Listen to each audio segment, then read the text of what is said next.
साथ जोड़ के चली। हाँ, हमको अकेला मिल के चली गई और हमारे टायर में खिल्ला पे गया ना तो हमारा टायर पंचर हो गया।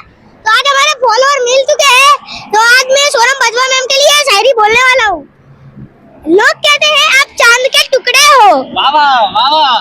लोग कहते हैं आप चांद के टुकड़े हो, पर हम मैं कहता हूँ कि चांद आपका टुकड़ा है। वाह वाह वाह वाह कलेजा वाह वाह वाह वाह।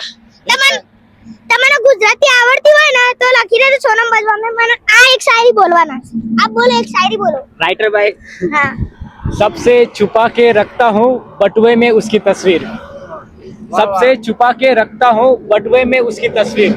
मन न करे तो एक पल भी ना देखूं, मन न करे तो एक पल भी ना देखूं, देखूं तो होश गवा बैठूं। आप भाઈને खूब ફોલો કરજો, લાઈક કરજો, કમેન્ટ કરજો। આ ભાઈને આપણે હિંમતનગરમાં ફેમસ થઈ ગયો છે, હવે આખા ગુજરાતમાં ફેમસ કરવાનો છે।